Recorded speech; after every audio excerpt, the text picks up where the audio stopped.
예, 오늘은 사무엘하 12장 1절부터 15절까지 살펴보도록 합니다. 방금 읽으셨지만은 사무엘하 12장 내용의 그 전반의 그 내용은 우리가 잘 아는 대로 나단이 하나님의 보내심을 받은 나단이 다윗을 책망하고 그 다음에 또 그 책망을 들은 다윗이 회개하는 그런 내용이지만은 우리가 좀 더 이 12장을 자세히 보면은 하나님께서는 그것만이 아니라 7장에서 이미 다윗의 시로 하나님의 전을 건축하겠다고 하는 그 후사 문제를 하나님께서는 먼저 언급을 하셨죠. 그 7장에서 하나님께서 다윗에게 약속하신 그 언약을 실행하시고자 한다라는 그 사실을 먼저 염두에 두고 그렇게 12장 앞부분을 우리가 보면 좋겠습니다. 그러니까 단순히 하나님께서 하나님의 뜻이 이루어지기 위해서 하나님께서 참 일하시는 그런 모습을 우리는 봐야 된다라는 것이죠. 자, 1절에 가면은 하나님께서 나단을 다윗에게 보냈다라고 그렇게 나옵니다. 자, 이 나단 선지자를 하나님께서 보내신 그 시점은 우리가 한번 생각해 봐야 된다는 것이죠. 11장에서 바세바가 그 다윗에게로 이제 왕궁에 들어가는 내용이 마지막에 나왔잖아요. 그러고 나니까 언뜻 보면은 자세히 보지 않으면은 나단이 바로 그냥 와서 다윗을 정죄하는 책망하는 것처럼 보이는데 이 시기는 많은 시간이 지났다라는 것을 먼저 염두에 두어야 될 것 같습니다. 그러니까 이 12장 이후 이제 끝에 가면은 이제 24절에 가면은 솔로몬이 태어나는 이야기가 나와요. 그러니까 솔로몬이 태어나기 전에 역대상 3장 5절에 보면은 그 바세바가 낳은 그 아들 이름이 나오죠. 거기에 대한 시므아가 나오고 소밥이 나오고 나단이 나오고 솔로몬이 나오는데 솔로몬이 태어나기 전에 지금 나단 선지자가 다윗을 책망하는 그런 내용이다라는 것을 시기적으로 그렇게 이해를 하셔야 됩니다. 그러고 난 다음에 이제 다윗이 그의 아내 바세바를 위로하기 위해서 들어가서 이제 솔로몬을 낳았다라는 말이 나오기 때문에 그렇게 많은 시간이 지났다라고 보시면 되고, 그러니까 시므아와 소박과 나단까지 낳았을 때에 나단 선지자가 다윗에게 왔다라고 그렇게 이해하시면 될 것 같습니다. 근데 이제 시므하고 소박하고 나단까지면 3명이잖아요. 근데 실제로는 4명이었다라는 것이죠. 우린 이걸 조금 이해를 하셔야 됩니다. 지금 오늘 그 14절에 보면은 당신이 낳은 아이가 죽을 것이라고 그렇게 이야기를 했고, 그 다음에 16절 이하로 가면은 다윗의 아들이 죽는 이야기가 나옵니다. 죽는 이야기가 나오는데 그 아이 이름이 없어요. 그 16절부터 쭉 보면은 다윗이 그 아이를 위해서 참 노심초사하는 그런 내용이 나오는데 거기에 보면은 그 아이 이름이 기록이 되어 있지 않다. 그러니까 이 아이가 바로 우리아의 아내 바세바에게서 낳은 첫 아들이었다라는 것이죠. 그것을 먼저 이해를 하시면 좋을 것 같습니다. 그러니까 그 첫 번째 아이는 이름 없는 아이다라는 것이죠. 그러니까 이 기간은 다윗이 바세바를 사랑하여서 그 낳은 4자녀로 인해서 기뻐하면서 지내던 시기였다라는 것이죠. 꼭 뭐와 같습니까? 창세기에 아브라함이 하갈에서 이스마엘을 낳고 즐거워하던 때와 똑같은 그런 내용이죠.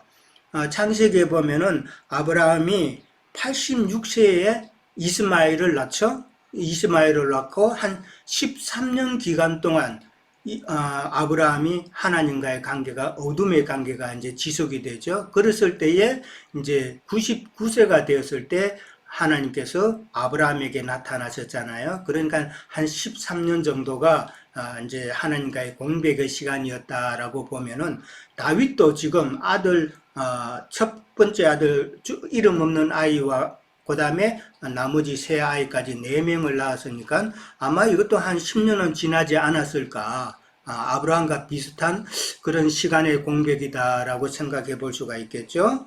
예. 이때는 이제 다윗도 그렇고 아브라함도 하나님과의 관계에 있어서는 서로 영적으로 어둠의 시간이었다라는 것을 우리가 생각해 볼 수가 있죠. 그런데 이제 아브라함에게 하나님이 나타나신 거는 이제 후사 문제 때문이었잖아요.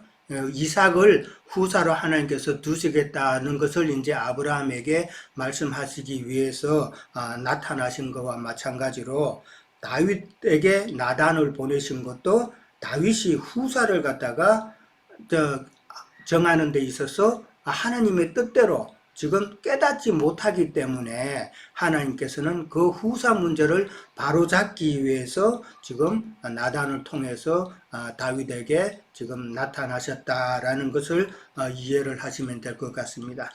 이스마엘이 아브라함의 후사가 될 수 없는 것과 마찬가지로 다윗이 우리아의 아내 바세바에게서 난 자 또한 후사가 될 수 없다라는 그 사실을 다시 한번 강조하고 있는 것이죠. 예. 그러니까 하나님은 다윗의 그 범죄 사실을 드러내고 그 다음에 또 해결케 하고 그러므로 하나님과의 관계를 회복한 다음에 낳은 그 솔로몬으로 후사를 있게 하시겠다라는 그런 하나님의 뜻을 지금 표현을 하고 있다라는 것이죠. 예, 그것을 먼저 이해를 하시면 될 것 같습니다. 그 다음에 이제 2절하고 3절 가면은 이제 나단이 한 성읍에 두 사람이 있는데 하면서 비유로 그렇게 말씀을 하죠. 만약에 아무리 나단 선지자라 할지라도 다윗 왕 앞에서 직설적으로 다윗의 죄를 갖다가 처음부터 그냥 무한하게 그렇게 지적을 했다면은 다윗이 좀 분노했겠죠? 지금 이 다윗의 지금 영적인 상태는 지금 어둠에 때였으니까 그런 것에 또한 쉽게 자기가 분을 내고 그렇게 대적할 수도 있었던 그런 상황이니까 나단 선지자는 비유적으로 둘러서 이제 비유로 그렇게 접근을 한다라는 것이죠. 아무래도 그렇게 하면은 좀 비유를 깨달았을 때 이게 지금 무슨 말이다라고 깨달았을 때 자기를 두고 하는 말이라는 것을 깨달았을 때는 그 비유적으로 그렇게 접근하는 것이 효과가 더 있다라고 생각해 볼 수가 있겠죠. 자, 나단 선지자가 이제 한 성읍에 두 사람이 있다 그랬습니다. 한 사람은 부한 자고 한 사람은 가난한 자라고 그렇게 이제 두 사람을 내세우죠. 이전에 같았으면은 부한 자는 사울을 말했겠죠. 사울에 비해서 참 다윗은 가난하게 여짝이 없는 그런 아주 피해 다니는 그런 모습이었죠. 이제 그것을 이제 생각하게 이제 나단 선지자는 비유로 그렇게 말을 했다라는 것이고, 근데 이제 현재 시점에서 보면은 부한 자는 바로 다윗이고, 그 다음에 가난한 자는 우리아였다라는 것을 이제 말할 수가 있겠죠. 부한 자는 양과 소가 많다라고 그랬습니다.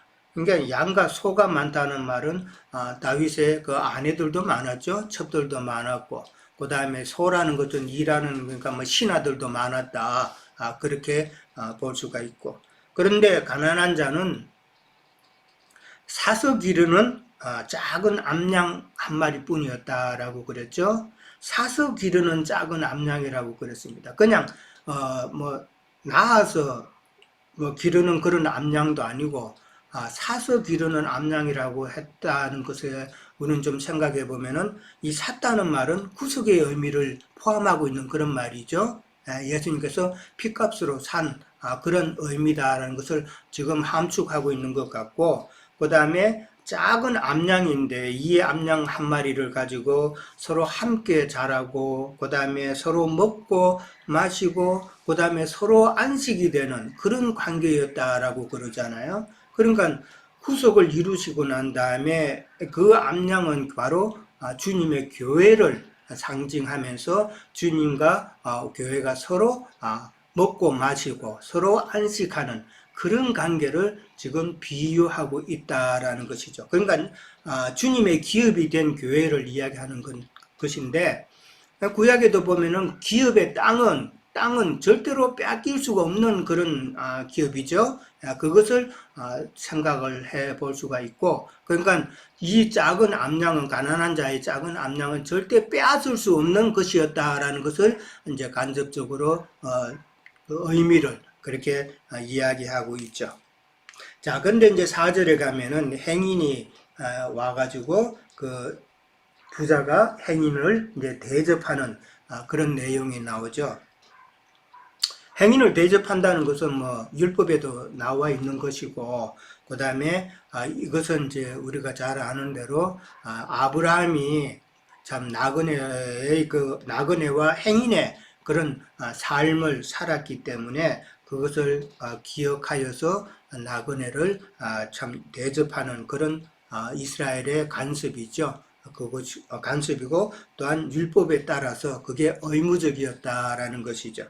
근데 이제 행인을 대접한다는 그 영적인 의미는 이 땅에 나그네로 오신 예수님을 우리가 영접해야 된다라는 그런 그 예표적인 내용이죠.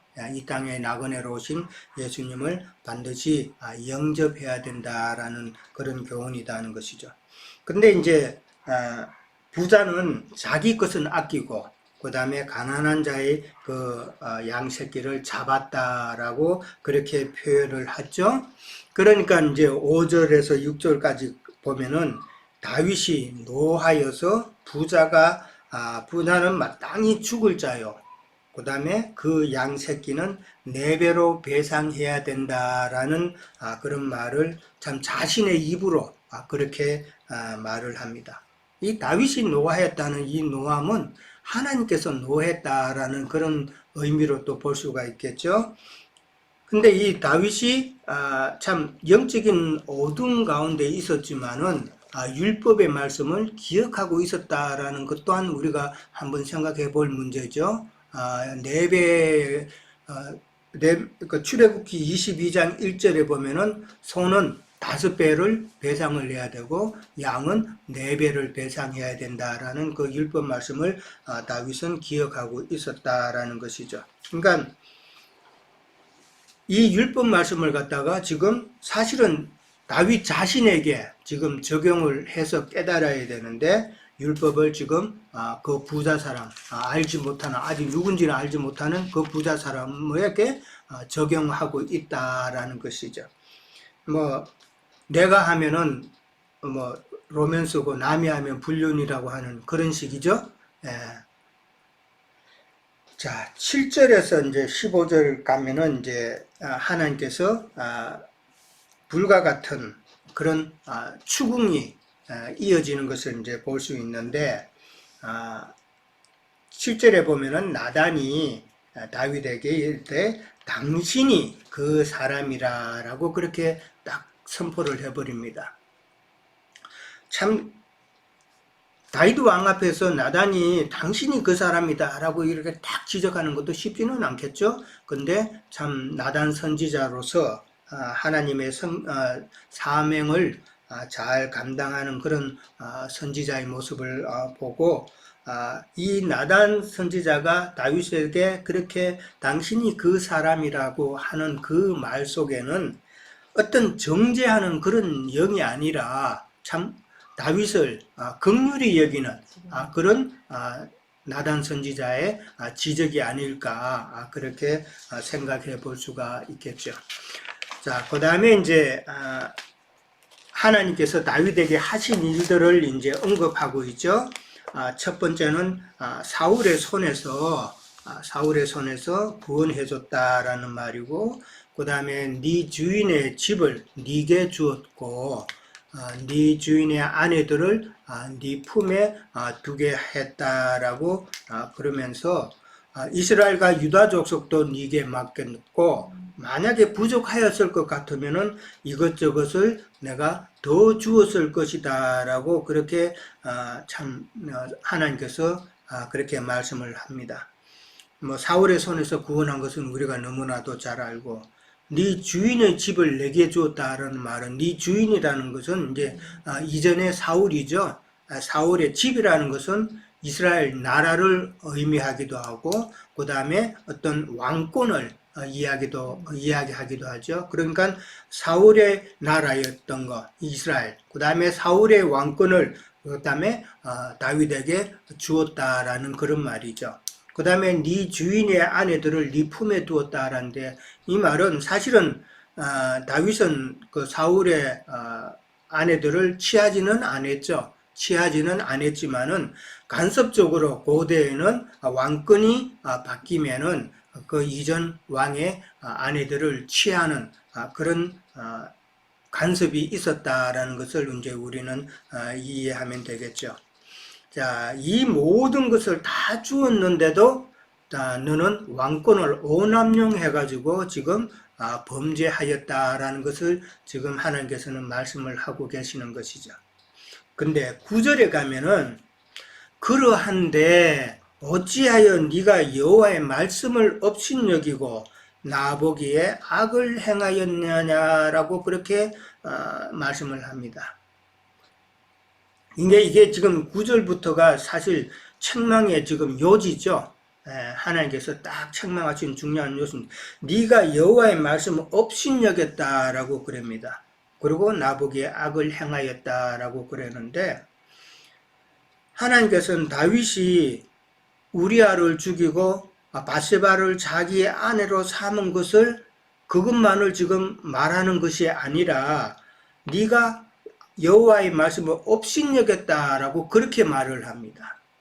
그러면은 지금 하나님의 그 책임의 요점은 지금 도덕적인 우리아를 죽인 그 문제가 아니라는 것이죠. 하나님의 말씀을 업신여겼고 그 다음에 악을 행하였다라는 거기에 더 포커스가 지금 초점이 맞춰져 있다라는 것이죠. 아까도 말씀드렸지만은 7장에서 사무엘라 7장에서 이미 하나님은 다윗에게 후사에 대한 언약을 해 주셨죠. 네 씨로 말미암아 하나님의 전을 지게 할 것이다 라는 그 언약을 말씀하셨기 때문에 근데 그것을 다윗은 잊어먹었다라는 것이죠. 그래서 하나님의 언약을 네가 업신여기고 육신의 생각을 따라서 네가 행한 것을 지금 하나님은 추궁하고 있고 그 다음에 바세바가 낳은 그 장자로 인해서 네가 기뻐하고 그러므로 인해서 믿음에서 떠난 그 다윗을 지금 하나님께서는 지금 심히 책망하고 있다라는 것이죠. 그 우리가 인간적으로 보면 다윗이 도덕적인 그런 죄를 지었으니까 하나님께서 그런 죄를 지금 추궁하시는 거 아닌가 생각해 볼 수 있지만은 그러나 하나님은 하나님의 말씀을 업신여긴 것을 가지고 지금 추궁하고 있다라는 것을 참 이야기하고 있습니다. 그러니까 진리의 말씀을 소홀히 하게 되면은 그 영은 어둠에 잡히는 것이죠. 만약에 다윗이 7장에서 하나님께서 언약하신 그 언약을 참 잘 붙들고 있었다면은 그 영은 어둠 가운데 처하지 않았을 거라는 것이죠. 근데 업신여기 있기 때문에 육신의 생각을 따라서 그렇게 행하게 되는 것이죠. 그럼 그 영이 어두워지면은 나중에 책망받을 짓을 하게 되는 것이 참 우리 사람이라는 것이죠. 그러니까 후사에 대한 언약을 어기고 육의 열매를 얻어가지고 기뻐하는 그 다윗의 그 죄악은 참 하나님께서는 지금 엄격하게 다스린다라는 것을 볼 수가 있겠죠. 그러면서 네가 칼로 햇사람 우리아를 치되 암몬 자손의 칼로 죽이고 그의 아내를 빼앗아 네 아내로 삼았다라고 그렇게 말을 하면서 이 죽였다라는 말은 고의적인 살인이라는 것이죠. 뭐 우발적인 살인이 아니라 상대를 전쟁해서 뭐 죽이는 것은 고의적인 죽임이니까 이것은 율법에도 보면은 고의적인 살인은 반드시 보복을 당하게 돼 있죠. 보복을 당하게 돼 있는데 다윗이 이 말은 다윗이 우리아를 죽게 했지만은 암몬 자손의 칼에 죽게 했으니까 다윗은 우리아의 건족에게서는 자유롭다라는 것이죠. 자기가 직접 죽인 것이 아니니까 그렇게 이해를 해볼 수 있고 그렇지만은 범죄로 인한 하나님의 징벌은 다윗은 받을 것이다 라는 것이죠. 그래서 칼이 네 집에서 영원토록 떠나지 않을 것이다 라고 그렇게 말씀을 하셨습니다. 칼이라는 것은 우리가 잘 알듯이 징벌의 칼이 있죠. 하나님의 징벌의 칼인데 근데 이 칼이 나쁜 것만은 아니죠. 이 칼은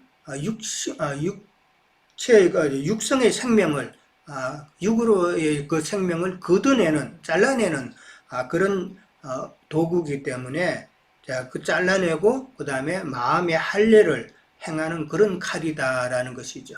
불칼이죠. 그러면은 그런 의미에서 보면은 그 칼은 또 하나님의 사랑의 칼이다라고 그렇게 볼 수도 있겠죠. 11절에 가면은 내가 너와 네 집에 재앙을 일으키고 네 아내를 빼앗아 네 이웃에게 주리니 백주에 동침할 것이라는 그런 참 엄청난 재앙을 말하고 있습니다.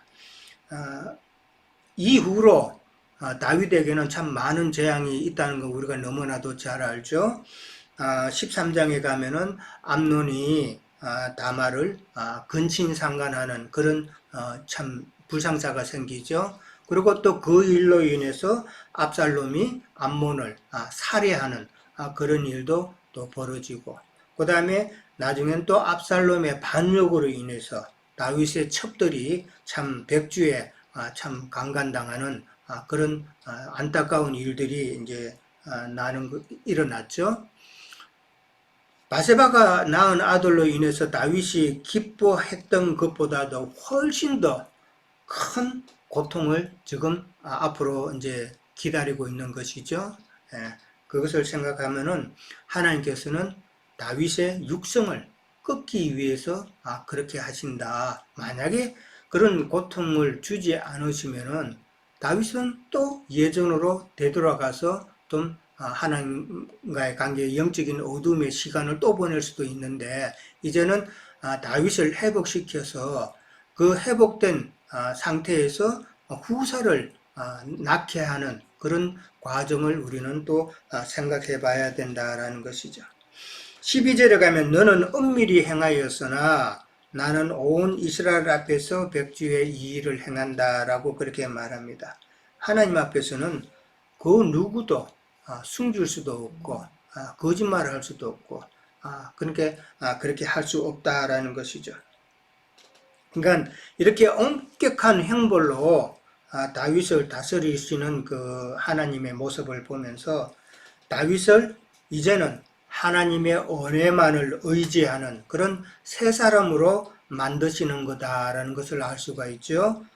그렇게 하지 않으면은 다윗은 앞으로도 양심의 그 참소로 인해서 백성들이나 신하들의 얼굴을 떳떳하게 볼 수가 없는 그런 영적으로 그런 참 어둠의 상태가 되어버리니까 하나님께서는 그렇게 그냥 두시지 않는다라는 것이죠. 13절에 가면은 내가 여호와께 범죄하였나이다 라고 그렇게 말을 합니다. 시편 51장에 51편에 보면은 다윗이 참 회개하는 그러한 내용들이 잘 나와 있죠. 다윗의 회개 내용을 시편 51편에서 보면은 참 정직한 그런 회개를 했다라는 것을 느낄 수가 있는데 내가 여호와께 범죄하였나이다라는 이 고백은 내가 하나님께서 주시는 어떠한 형벌이라도 내가 감내하겠다라는 그런 표현도 되겠죠. 내가 잘못했습니다 하고 하나님께서 주시는 그 벌은 내가 안 받겠다는 그런 거는 완전한 회개가 아니죠.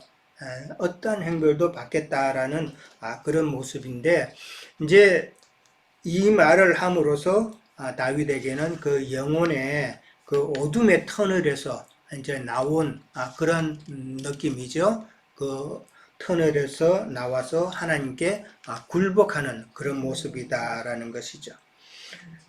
여기서 내가 여호와께 범죄하였다라는 말을 합니다.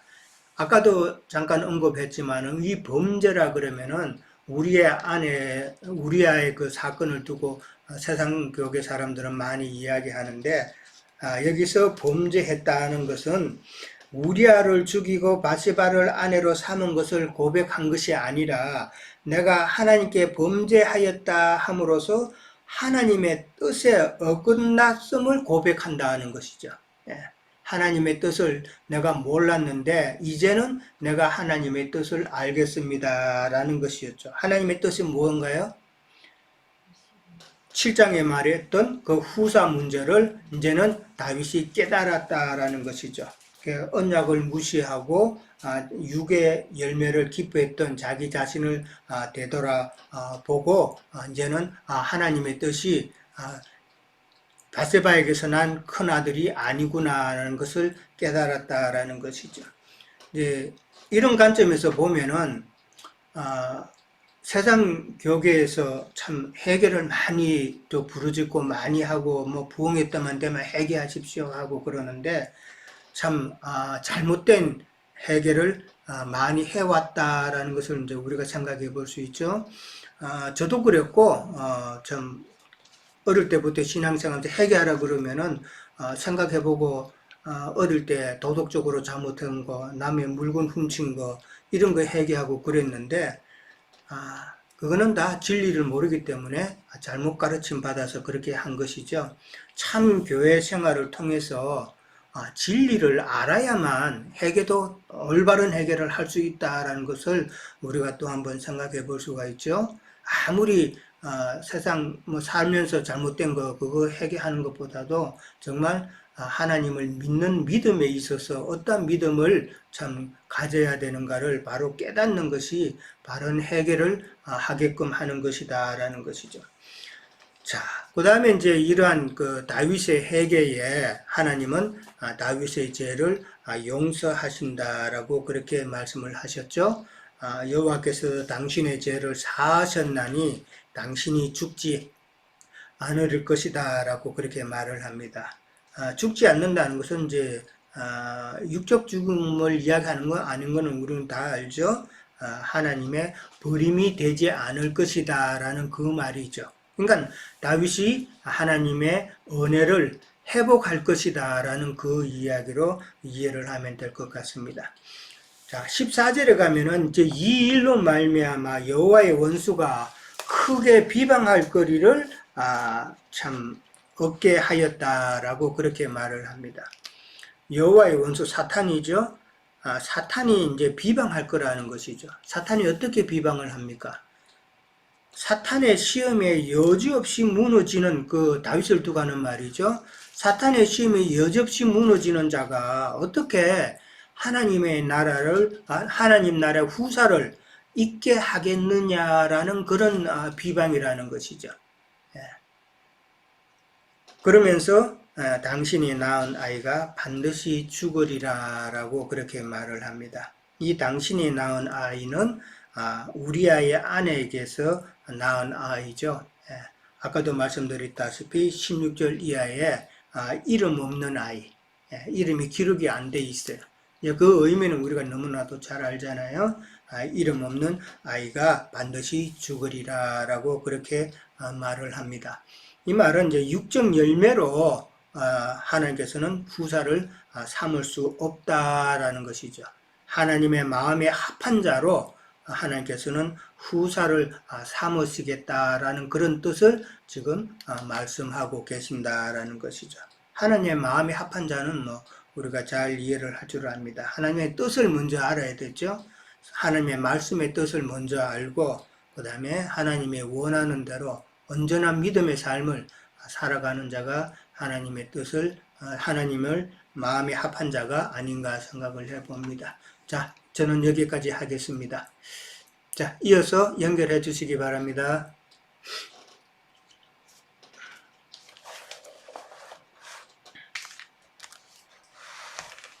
예, 계속 순서가 이렇게 되는 것 같아서 어쨌든 네, 형제님 증거를 이렇게 들으면서 우리가 그 다윗의 첫 아담 정신에 있는 것들을 이렇게 처리받는 그런 것들을 생각해보고 또 다윗의 그런 하나님의 뜻에 어긋난 것이었지만 결국은 또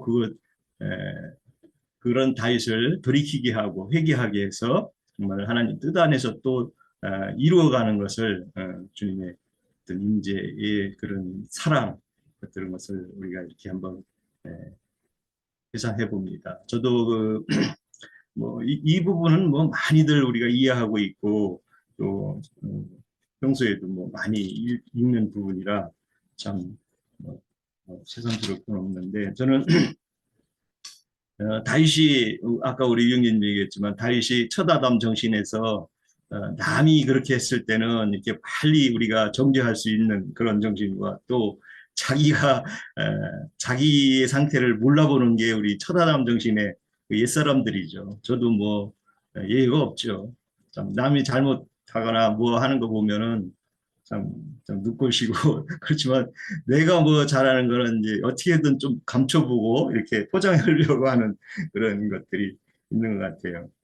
근데 우리가 또 사실은 또 뭐 주님 안에 이게 신앙의 길을 가면서도 다윗도 지금도 그런 것들을 또 이렇게 여실히 드러나게 해서 하나님께서 아, 징계하시고 이렇게 치리하시고 그래서 뭐 우리가 흔히 얘기해서 7번 넘어지고 8 뭐 일어선다 하는데 신앙의 여정에는 뭐 넘어지고 일어서는 게 반복이죠. 그러나 거기에 어떤 넘어졌을 때 그걸 넘어지는 걸로만 끝나는 게 아니라 물론 요한계시록 3장 19절에 물론 내가 사랑하는 자를 책망하여 징계하노니 그러므로 내가 열심을 내라 회개하라 이렇게 이제 하나님의 말씀을 또 이렇게 주십니다. 그래서 우리는 신앙 여정에서는 늘 회개와 또 주님 앞에 다시 서는 그런 여정이 늘 우리 신앙 여정에는 믿음의 길에는 필수적으로 부여된다는 것이죠. 그래서 더 나아가는 말들을 우리가 주님의 끝까지 듣는 그런 자세와 또 신앙의 어떤 그 표대를 잊어버리지 않도록 또 표대를 잠깐 잃었다고 하더라도 다시 돌이켜서 그래서 구약에도 보면은 뭐 이 범죄를 하타 뭐 또 이렇게 하타아라고도 하고 그러는데 표대를 갈 길을 잃었다는 거죠. 하나님 뜻을 잃어버려서 방황하는 걸로도 이제 이렇게 하고 있고 그 잠언 같은 데도 있고 뭐 이사야 1장 4절에 보면 범죄한 나라라는 걸로 이렇게 하타라고 이렇게 정지하고 있는데 갈 길을 잃어버린 백성이라는 뜻이죠. 우리가 신앙 여정에서 표대를 흐릿하게 보면은 어떤 다른 부분에서 이렇게 또 집착하는 것 같아요. 예. 그러다 보니까 종교성으로 이제 더들어서 뭐 사람의 선한 거, 또 사람의 옳음, 뭐 이런 것들을 이렇게 주장하게 되면은 자꾸 이제 계시는 멀어져 가고 어떤 체계 안에 이렇게 갇혀지는 그런 신앙 여정들을 봅니다. 저도 공동체에 있을 때도 그런 사람들 처음에 초심으로 돌아가 보면 참 주님 앞에 열심이고 순수하고 그런 마음들이 어떤 직책을 받고 어떤 위치에 오르면은 이 사람이 달라지는 거예요. 뭐 흔히 얘기해서 그 목사 타이틀만 받으면 사람이 돌변한다고 그러는데 다윗도 사실은 이게 어떤 안정기에 오르고 뭔가 이렇게 직위에 이렇게 올려지고 그래서 여기서도 보면은 뭐 주님께서 너 필요한 거 다 줄 수 있는데도 어떻게 네가 하나님의 뜻을 이렇게 버리고 이런 일을 할 수 있냐 이렇게 이제 책망을 하는데 사실 오늘날 세상 목회자들이 처음 시작은 순수하고 열정적인 사람들이 많았죠. 그런데도 하다 보면은 자기도 모르게 그렇게 첫 아담 정신에 더 빠져가지고 오히려 더 주님의 몸된 교회를 자기 교회로 자기 어떤 사람들을 모으는 걸로 이렇게 변질이 된다는 거죠.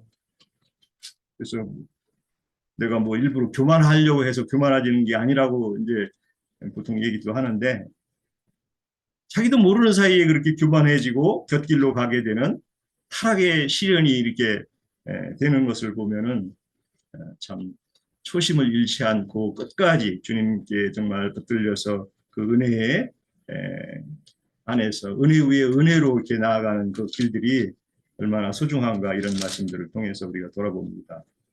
그래서 여기서도 보면은 다윗이 부자가 되다 보니까 뭐 여기에서 다른 사람 조금 있는 거를 더 이제 채우려고 했다는 거죠. 나단의 증거를 통해서. 그래서 이제 뭐 부자가 뭐 천국 가기가 어렵다고 했는데, 이제 하나님께서나 이제 하신다고 이제 신약에서는 그걸 얘기하시는데, 정말 다윗은 하나님께 부자인데도 하나님께 붙들려서 정말 이렇게 옳은 길을 가게 되는 그런 사람인 것 같아요. 그리고 우리도 누가복음 그 16장에 보면은 나사로와 부자가 이렇게 있는데, 그 음부에서 고통받는 부자가 이거 오고 보니까 너무 이제 후회스러워서 거기 내 아들과 내 사촌들 뭐 거기 친척들이 있는데 좀 나사로를 좀 보내서 좀 회개하고 좀 돌이켜서 나 있는 곳으로 오지 않게 해달라고 하는, 야, 그 마음을 보면 참 부자가 그 음부에서 회개하는 그 마음은 참 가상하더라고요. 저는 야, 그 살아있는 사람들한테 좀 나 있는 곳에 오지 않게 해달라고 하는, 야, 그 정신하는 정말 좀 참 감명 깊게 저는 읽었던 것 같아요. 야, 어떻게 그래도 사후에 가서 나 고통받는 걸 괘씸하고 이라 막 부두둑부두둑 가를 텐데 거기 가서도 살아있는 사람을 염려하는 그런 마음이 있었다는 게, 뭐 거기서도 또 회개하면 또 예, 좋은 대로 또 갈지, 하나님께서 지기가 끝나면 갈지 하는 생각도 들더라고요. 그래서 뭐 영원한 형벌은 없다고도 하는데, 또 우리가 성경에서 보면 영원한 형벌이라고 하니까 또 영원한 형벌 받을 자들도 있겠죠. 참 부자로 세상에서 사는 것보다 거짓 나사로로 사는 그런 것이 얼마나 주님 안에서 행복한지, 바울은 그래서 그 자족하는 빌립보서 4장 11절에 자족하는 마음을 바울은 얻었다고 하는데, 에, 다윗에게 이렇게 많은 걸 줬는데도 더 이렇게 처다담 정신이 처리가 안 된 사람은 자족하는 마음이 이게 안 오는 거죠. 예, 다 지고서도. 바울은 참 모든 걸 다 버리고 그렇게 증인으로 살면서 여러 가지 어려운 그런 정말 지금으로 얘기하면 감옥인데 감옥 생활을 하면서도 자족하는 마음을 받았다고 하는 거 보면, 우리가 신앙 여정에서 지금 현재 나에 있는 위치나 여러 가지 이런 하나님이 하신 이런 것들이 얼마나 그 감사하고 자족하는 마음으로 우리가 있어야 되는지를, 그 진리를 깨달은 것에 대한 자족함으로 또 더 나아가는 하나님께 구하는 그런 우리의 자세가 요구되는 것 같습니다. 그래서 전에 이제 삭개오가 그 회개하고 네 배로 물어주겠다고 하는 그런 이제 그 신약에서 삭개오의 집에 가신 주님의 그걸 비유를 드는데, 이제 다윗도 여기서 네 배로 배상하겠다 하는 걸로 이렇게 얘기하는 거 보면, 다윗에게도 그런 하나님의 말씀이 있지만서도 이것이 작동이 안 됐던 거죠. 남의 양을 빼앗는 것, 남의 아내를 빼앗는 이것이 자기에게는 그냥 별일 아닌 거였었던 거죠. 처다담 정신에서는. 왕이고 뭐 정말 왕이면 뭐 유아 독존이라고 그러는데, 자기한테 감히 이렇게 어떤 징계하고 자기를 대적할 사람이 없다고 이렇게 그런 눈이 가려진 사고에서 그런 범죄가 일어났는데, 나단 선지자를 통해서 또 이렇게 듣고 그것을 회개하고 돌이키는 것을 보면은, 어떤 위치에 있는 사람, 이렇게 왕위의 위치에 있는 사람, 어떤 사역자의 위치에 있는 사람이 다른 지체의 어떤 이런 것을 지적할 때 그걸 잘 받을 수 있다는 거, 참 우리가 그런 권면을 받을 수 있다는 거, 그것이 한번 참 저에게는 아주 새겨지는 것 같습니다.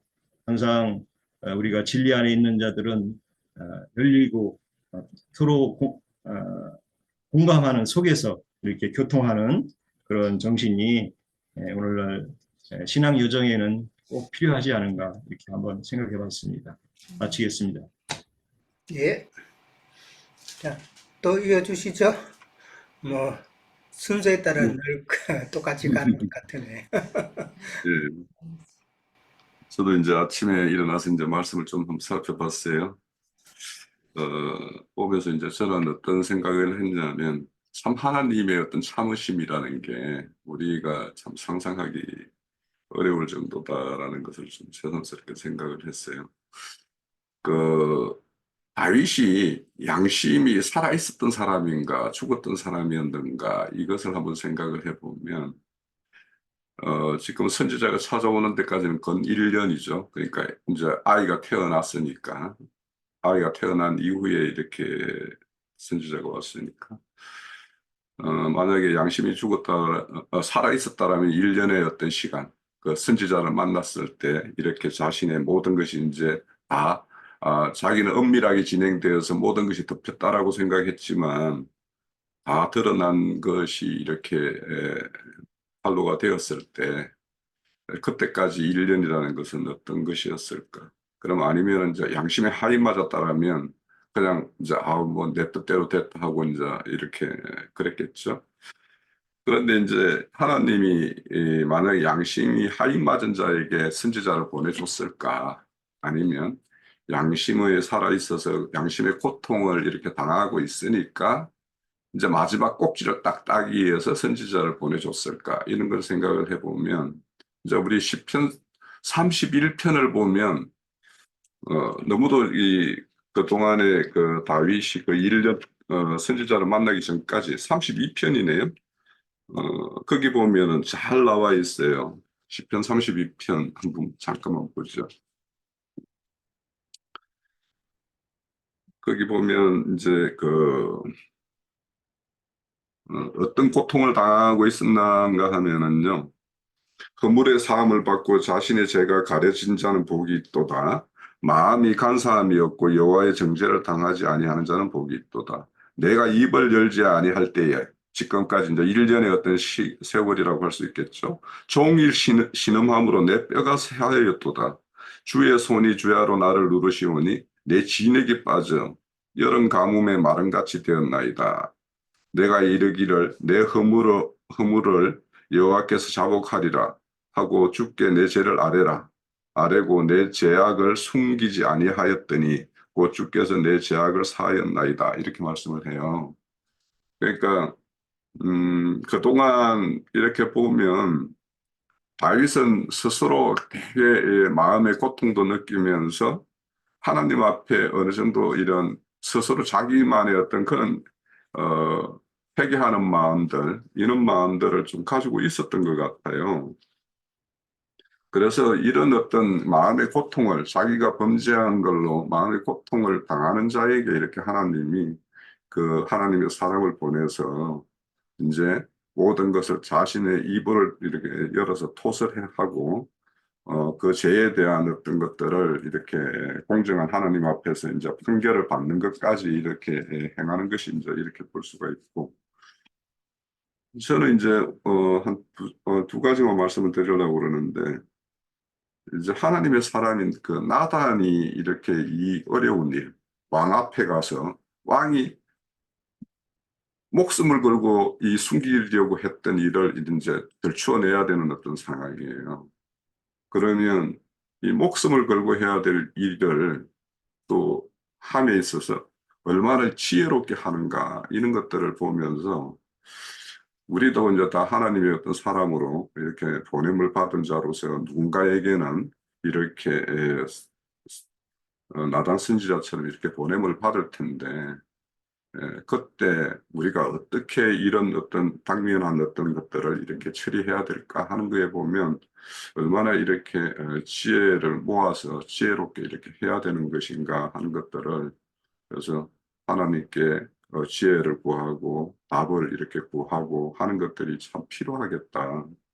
우리가 전도한답시고 사람 만나면 그냥 성경 말이 어디 무슨 구절이 어디에 있고 어디 있고 이런 말 하기가 막 바쁜데 사실은 그런 것들이 무슨 소용이 있는가 이런 어떤 상대의 어떤 어, 정곡을 이렇게 찌르는 것이 아니라면 음, 그래서 그런 것들과 관련해 가지고 우리가 보냄받은 자로서 담대할 때는 담대해야 되고 또 지혜롭게 이렇게 어떻게 해야 되는가 이런 것들은 이제 좀 한번 생각해 볼 필요가 있다는 생각이 들고요.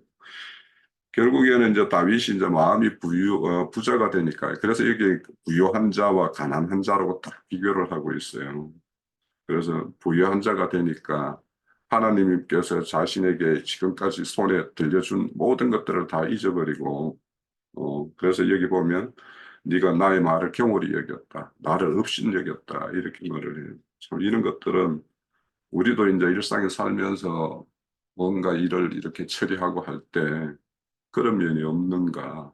저는 많이 있습니다. 많이 있고 이런 말씀 보면은 언제 이런 모든 것들을 좀 다 떨쳐낼까 하는 것들도 이제 생각을 하면서 이제 말씀을 보는데 자 그런 것이 있고 저는 이제 마지막으로 하나는 하나님이 다윗과 밧세바 사이에 난 아이를 미워했을까 사랑했을까 어떠했을까를 생각을 해보면 이 아이의 죽음이라는 것이 무엇을 가지는가를 우리가 한번 생각해 볼 필요가 있다는 생각이 들어요. 그냥 이거 죄의 씨니까 그냥 죽어 마땅해 이거냐 아니면 하나님은 그 생명까지도 사랑하지만 어? 이렇게 처리할 수 없는 어떤 그런 어떤 하나님의 어떤 의로운의 어떤 그런 판결에 의한 것인가 이런 걸 한번 생각을 해보면 결국에는 그 아이가 죽음으로 인해서 아이가 아버지의 죄싹을 가지고 가요. 죄값을 치르고 가는 것처럼 이 기록을 하고 있어요.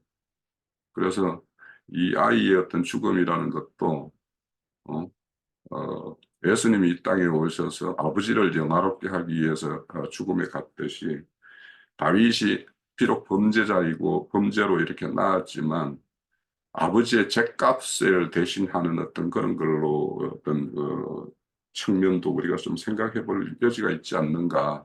물론 이제 그 이후에 다윗이 이제 범죄한 일로 온 집안이 그냥 쑥대밭이 되는 어떤 그런 사건들이 이렇게 계속 이어지는 것은 있지만 어, 이 아이의 죽음에 대해서도 좀 우리가 그냥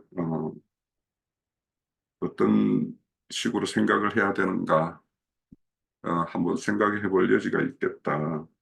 그래서 아무튼 오늘 말씀은 이제 하나님의 어떤 일하심에 있어서 음, 어떤 심령에게는 어떤 말씀을 가지고 찾아오고 또 그거에 따라서 어떤 공의와 하나님의 의를 이렇게 드러내시는가 하는 것들을 우리가 한번 생각을 해보면 이제 이 이후에 이제 고통당하는 일은 있겠지만 그 시편 51편 한 번만 아까 이제 형제님도 말씀을 하셨는데 시편 51편에도 보면은 이제 에, 그런 어떤 자신이 이제 회개하는 어떤 말씀이 나와요. 여기 보면 이제 선지자 나단이 그에게 찾아왔을 때의 어떤 자기 어떤 신경을 노래한 거라고 이렇게 말씀을 해요.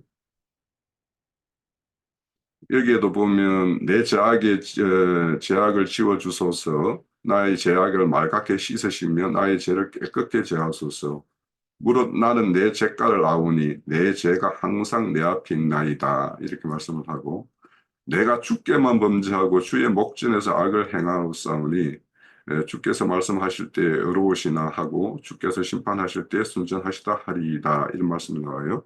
내가 죄악 중에서 출생하였으므로 어머니가 죄 중에서 나를 잉태하였나이다 이런 말씀도 이제 나와요. 자 그러면 다윗이나 지금 다윗의 아이의 어떤 형편이나 똑같은 어떤 형편인데 다윗은 하나님의 어떤 긍휼을 입어서 이렇게 다시 그 제사함을 받는 어떤 그런 모양입니다. 그런데 그 사절에 보면은 내가 주께만 범죄하여 주의 목전에서 이렇게 말씀을 할 때 이게 이제 우리 영화 밀양이라는 그 영화 이렇게 보면 그 사람이 진정 다윗의 심정으로 이제 이렇게 말을 하는지 안 하는지는 우리는 알 수 없지만 이거에 대해서 굉장히 이제 일반 사람들이 이제 격분을 하거든요, 사실은. 근데 이제 이 다윗의 고백을 우리가 좀 내가 죽게만 범죄하고 했다라는 이 말을 세상에는 하나님 외에는 의로운 것이 없잖아요. 하나님 외에는 의가 없어요. 그렇기 때문에 다른 하나님 외에는 다윗의 범죄에 대해서 정죄할 자가 없다라는 거예요. 그렇기 때문에 이제 이런 표현을 쓰는 것이지, 다윗이 나는 그러니까 하나님 앞에만 죄 지었지 나머지 사람들에게는 난 당당해, 이런 말은 아니에요, 이 표현이. 그래서 혹 이제 이런 표현들을 그렇게 악용하거나 잘못 이해하는 사람들이 있다라면 그거는 이제 좀 우리가 그 교정을 해야 될 부분이고 교정시켜줘야 될 부분이라는 생각이 들어요.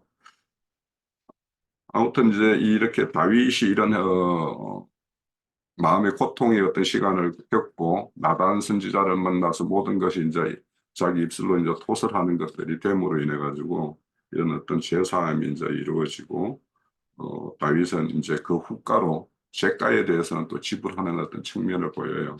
그래서 우리도 주님 앞에서 뭔가 범죄했으면 그 범죄함으로 인해 가지고 회개하면 모든 것이 다 사해진다라는 것과 우리가 그걸로 인해서 징벌을 당하는 것과는 별개라는 것을, 사함하는 것과 징계를 받는 것은 전혀 다르다라는 것을 우리가 좀 이렇게 신앙 과정에서도 생각해 볼 필요가 있다는 생각을 하고 제 이야기를 마칩니다. 예, 감사합니다. 혹 더 말씀 전하실 다른 지체분 계세요? 예. 없으시면 혹 이제 장로 형제님 또 빠진 거 또 말씀하고 싶으신 거 있으시면은 해주시면 되겠습니다. 예, 한 두 가지 좀 간략간략하게 증거를 좀 해야 되겠는데, 우선은 우리 유영재님이 아이들을 다 난 다음에 나단이 왔다 이렇게 했는데, 그거는 이제 그 시차적으로 적용을 조금 미흡하게 한 것 같아요. 그렇게 보시면 안 되고,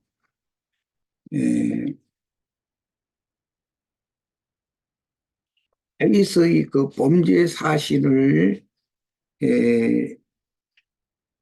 자신이 잘 명백하게 숨겼다고 느끼지 않는 상태였어요. 그게 뭐라 그러나? Not clear. 그래서 뭔가 깨림칙하고 불안한, 뭔가 찌기가 남은 것 같은 그런 상태로 시간을 이 아이가 밧세바를 통해서 잉태됐던 아이가 태어날 때까지 계속 그는 완전히 클리어한 상태가 아니었었어요. 이제 앞으로 전개되는 모든 말씀의 내용을 보면, 그래서 그건 그렇게 긴 시간, 10여 년씩 이런 시간이 지난 건 아니었었고요. 그 다음에 이제 한 가지는 진정한 회개라는 게 과연 무엇인가, 이제 이 문제인데, 그런 당연히 죽을 수밖에 없는 그런 범죄를 저질렀는데 하나님 앞에 사면을 받을 수 있는 회개가 이제 진정한 회개일 것이기 때문에 이것은 자신은 마땅히 죽어야 할 수밖에 없는 중한 죄를 저질렀다라고 하는 것을 절실하게 깨닫고 그것에 대해서 회개를 할 때는 내가 이런 자이니까 난 할 말이 없고 하나님이 선히 여기시는 대로 처결하시는 대로 나는 무조건 순종하겠습니다. 이렇게 받아들이는 상태가 진정한 회개라는 거예요. 근데 내가 이렇게 잘못했는데 매를 5대만 때려주세요, 10대 때려주세요, 뭐 이렇게 하는 건 그건 회개가 아니죠. 자기가 형벌도 하고 자기가 잘못했다고도 하고 그건 대부분 그렇게 회개를 하거든요. 뭐 이런 거에 대해서 내가 잘못은 했는데 그 잘못을 용서를 해주시면 뭐 조건으로 뭐 하나님을 위해서 앞으로는 뭐 이렇게도 막 하겠다 이런 거는 그건 진정한 의의가 아니죠. 나는 하나님 앞에 유구무원일 수밖에 없고 하나님께서 이렇게 처결을 하시든 저렇게 처결을 하시든 나는 순종하고 받아들일 수밖에 없습니다. 선히 여기시는 대로 행하시라고 이렇게 하는 회개여야만이 진정한 회개다라는 것이고, 이제 율법 이야기가 나왔는데 다윗이 이제 그 나단이 한 마리의 양을 비유로 얘기를 하니까 그 율법을 적용해서 소도둑은 이제 제일 큰 도둑이라는 게 이제 셈적의 개념에서는 제일 큰 도둑은 이제 소도둑이기 때문에 소를 도둑질한 자가 발각이 되면 소를 5마리를 물어주라는 거고 양을 도둑질한 것이 발각이 되면 4마리를 물어줘라는 게 율법에 정해 있죠. 그럼 그 소도둑과 양도둑이 누굴 말하냐면 이게 마귀예요. 하나님의 종인 아담을 미혹해가지고 자기의 종을 삼은 게 이렇게 소도둑놈이에요. 소도둑놈이에요. 또 하나님께서 아담의 배필로 정해주신 여자를 미혹해서 자기의 것을 삼았어요. 그 양도둑놈이에요. 그게 이제 마귀를 말하는 거예요. 그래서 그런 개념에서 요한복음 10장에 나보다 먼저 온 자는 전부 철도의 강도들이다 라고 말하고 양의 도둑들 얘기에 대해서 말씀하신 거예요. 그런데 마귀의 사자들이 전부 양의 도둑들인 것이죠. 그러니까 마귀가 하나님을 세방할 수 있는 그런 거리를 지금 다윗이 제공을 해준 것 때문에 하나님이 다윗을 죽을 수밖에 없는 죄에서 용서를 하셨지만 그 문제, 형벌을 앞으로 받아야 되는 문제는 별개의 문제다 이거예요. 사단이 아니 사탄이 생각할 때 사랑하시면 마음에 합한 자라고 생각하시면 나를 마음에 합하게 생각하셔야지 다윗같이 저렇게 허술하고 저렇게 허약한 저런 사람을 마음에 합하다고 하시고 그를 사랑하시다니 그 보시라고 지금 당신이 사랑하는 그 다윗이라는 자가 하는 짓거리가 저거 아니냐고 그렇게 참소를 할 거리 때문에 앞으로 다윗은 징벌을 피할 수가 없어요. 하나님은 그를 그냥 용서해 주고 싶지만 용서해 주면 다윗을 더 망가뜨리는 결과가 온다는 거예요. 그 죽을 수밖에 없는 죄를 하나님도 그 다윗이 진정한 회개를 하니까 용서를 했어요. 그것으로 끝내버리면 없는 걸로 그냥 해버리면 다윗이 될 수가 없는 거예요. 이스라엘의 왕이 될 수가 없는 거죠. 그러면 이제 하늘 높은 줄을 모르고 쥐가 뭐 별거 하나 되는 것처럼 이렇게 얼마든지 변질될 수도 있잖아요. 그래서 사탄의 참소를 할 수 있는 거리에 대해서는 엄격하게 그것을 처결을 하셔야 되거든요. 하나님의 용서가 더 크지 다윗이 이 생에 사는 동안에 그런 사단의 참소를 할 수 있는 거리를 제공한 것에 대해서 엄격하게 다윗의 인생을 이끌어 가주시는 것이 그게 큰 문제라고 사람들은 생각할 수가 있어요. 그런데 하나님은 그건 앞으로 용서를 일단 한 것은 가장 큰 문제이고 생명을 죽느냐 사느냐의 문제니까 이게 그리고 용서받은 사람이기 때문에 그런 징벌이 왔었던 거예요. 사탄이 계속해서 이렇게 허술하고 이렇게